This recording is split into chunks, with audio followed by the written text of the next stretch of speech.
नमस्कार दोस्तों, स्वागत है आपका। तो दोस्तों, इस वीडियो में हम लोग यूपी-टीटी के गणित विषय में जो प्रश्न पूछे जाते हैं या उसके सिलेबस को डिस्कस करेंगे। ठीक है दोस्तों, कि कम समय में आप किस प्रकार किन प्रमुख चैप्टरों पर ध्यान देकर अच्छे मार्क्स ला सकते हैं। ठीक है दोस्तों, पहले बात करते हैं। तो यहाँ से 30 प्रश्न पूछे जाएंगे जो 30 नंबर के होंगे। ठीक है दोस्तों, यूपी-टीटी में 30 प्रश्न पूछे जाते हैं मैथ से। ठीक है, जो 30 मार्क्स के होते हैं। ठीक है, जिसको दो भागों में विभाजित किया गया है, खंड क और ख में। क में पूछे जाते हैं विषय वस्तु यानी कंटेंट पूछा जाता है, जो आप यहाँ स्क्रीन पे देख पा रहे हैं। जिसके बाद खंड ख जो है, इसमें आपको अध्यापन संबंधी मुद्दे पूछे जाते हैं। खंड क 25 नंबर का पूछा जाता है और खंड ख 5 नंबर का पूछा जाता है। ठीक है, तो यह 30 प्रश्न आपसे पूछे जाएंगे 30 मार्क्स के। अब हम देखते हैं सिलेबस में क्या क्या चैप्टर दिए हुए हैं। तो आप यहाँ देख पाएंगे संख्याएं एवं संख्याओं का जोड़ घटाना गुणा भाग, यानी बॉड मास कह लें या नंबर सिस्टम है ये आपका। ठीक है, इसके बाद एलसीएम एचसीएफ या फिर लघुत्तम समापवर्तक एवं महत्तम समापवर्तक है। इसके बाद भिन्नों का जोड़ घटाना गुणा भाग यानी फ्रैक्शंस का जो एडिशन सब्सट्रैक्शन मल्टीप्लिकेशन और डिवीज़न होता है वो है। इसके बाद दशमलव का जोड़ घटाना गुणा भाग, जिसमें आपसे दशमलव संख्याओं का जोड़ घटाना डायरेक्ट पूछ लिया जाता है या प्लेस वैल्यू और फेज वैल्यू पूछ लिया जाता है। इसके बाद एक एक नियम है आपके सिलेबस में। प्रतिशत है, लाभ और हानि है, साधारण ब्याज है, ज्यामिति है, ज्यामितीय आकृतियों एवं पृष्ठ कोण त्रिभुज वृत्त है।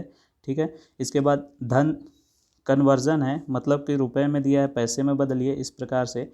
इसके बाद मापन है और इसके बाद परिमिति या परिमाप है, त्रिभुज आयत वर्ग और चतुर्भुज का।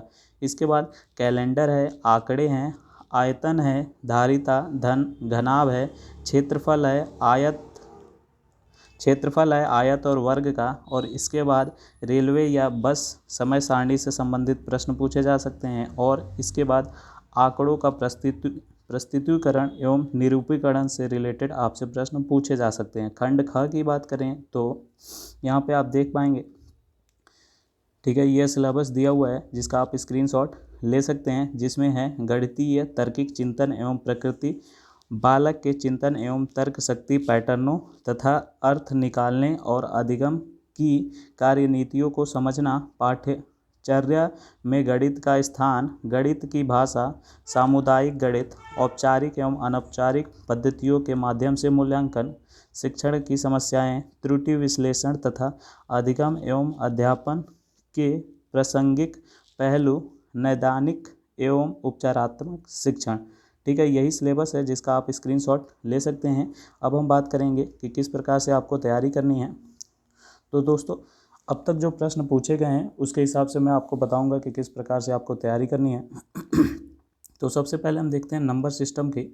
तो नंबर सिस्टम से जो प्रश्न पूछे गए हैं आज तक, उनकी संख्या देखेंगे तो 2013 में 11 प्रश्न पूछे गए हैं नंबर सिस्टम से। उसके बाद 14 में 8, 16 में 3, उसके बाद 16 में फिर से 8 प्रश्न पूछे गए हैं, 17 में 11, 18 में 12 और 19 में 8। ठीक है, इस प्रकार से नंबरों की क्वेश्चन ऑफ नंबर्स की संख्या है इतनी।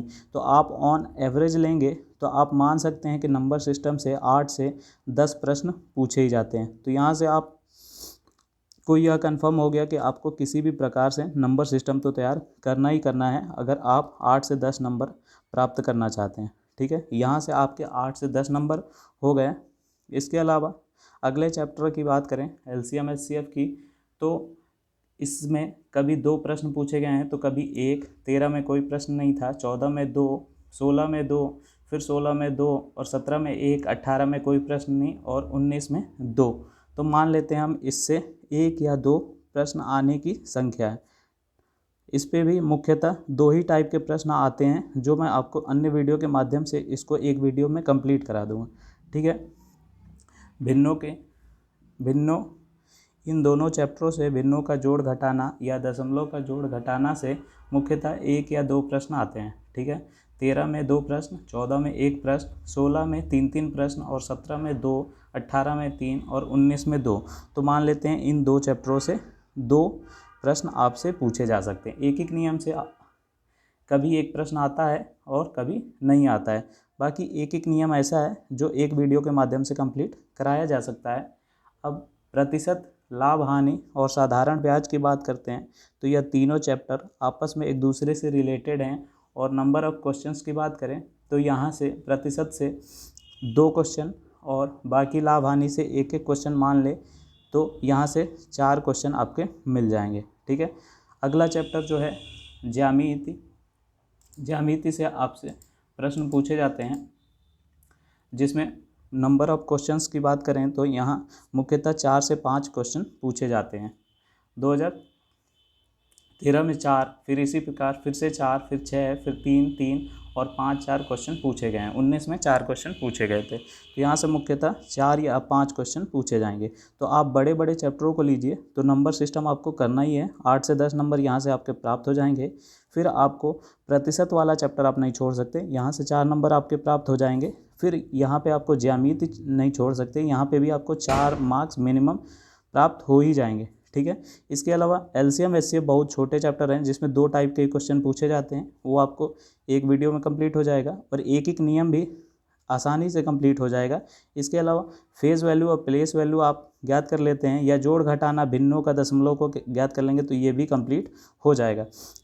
ठीक है। अब आज तक एक ही प्रश्न पूछा गया है धन से रिलेटेड, जिसमें रुपए से पैसे में बदलना था और या पैसे में रुपए से बदलना पूछा जा सकता है। ठीक है। इसके अलावा मापन से बात करें तो इससे भी 2019 में एक प्रश्न पूछा गया है। ठीक है। इसके बाद कैलेंडर से बात करें तो कैलेंडर से भी एक ही प्रश्न मुख्यतः पूछा जाता है, या क्लॉक से भी एक, या तो कैलेंडर से पूछ लेगा या क्लॉक से एक क्वेश्चन पूछ लेगा। इसके बाद क्षेत्रमिति से बात करें तो क्षेत्रमिति से भी 4 से 5 प्रश्न पूछे जाते हैं। ठीक है। ठीक है। इसके अलावा आंकड़ों का निरूपण से रिलेटेड आपसे एक प्रश्न पूछा जा सकता है और इसके अलावा जो खंड ख है वहाँ से 5 प्रश्न पूछे जाते हैं।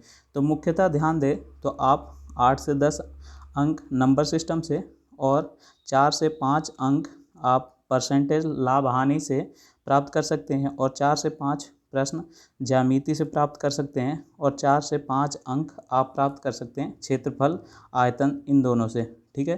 तो आप मुख्यतः इन चैप्टरों को तैयार कर लें या खंड ख भी आप तैयार करेंगे तो वहाँ से भी 4 से 5 प्रश्न पूछे जाएंगे। तो आपके मिनिमम मार्क्स आ जाएंगे 8 4 12, 12 4 16, 16 4 20, 20 4 24। ठीक है। तो 30 में 24 आप इन बड़े बड़े चैप्टरों को अगर तैयार कर लेते हैं तो आपके 20 से 24 मार्क्स तक मिनिमम आ ही जाएंगे। ठीक है।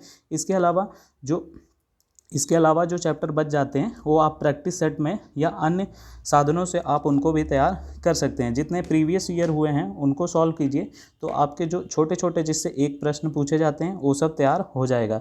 तो उम्मीद करता हूँ आपको सब कुछ समझ में आया होगा कि कैसे आपको अगर कम समय बचा है तो किन चैप्टरों पे ध्यान देना है। यहाँ पे देख सकते हैं सबसे ज़्यादा नंबर सिस्टम पे आपको ध्यान देना है, जिससे 8 से 10 आपके मार्क्स बन जाएंगे।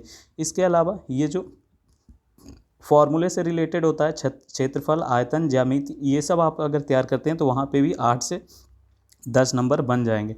ठीक है। इसके अलावा आप परसेंटेज तैयार कर लीजिए जिसमें लाभ हानि और एसआई सिर्फ पूछा जाता है, सीआई नहीं पूछा जाता है। ठीक है। और इसके अलावा खंड ख जो है उसको भी अगर आप तैयार कर लेते हैं तो यहाँ से 8 8 16 अतिरिक्त 24 नंबर आपके मिनिमम बन जाएंगे। बाकी प्रश्नों से एक एक मार्क्स के क्वेश्चन पूछ लिए जाते हैं और कभी कभी ये जो सिलेबस दिया हुआ है इससे थोड़ा हटके भी अन्य चैप्टरों से सिलेबस पूछ लिया जाता है, जिसके लिए आप SCERT या NCERT की क्लास 8 तक की जो मैथ की बुक आती हैं उनको सॉल्व करें, उससे प्रैक्टिस करें तो आपको पूरा सिलेबस वहीं से मिल जाएगा। ठीक है।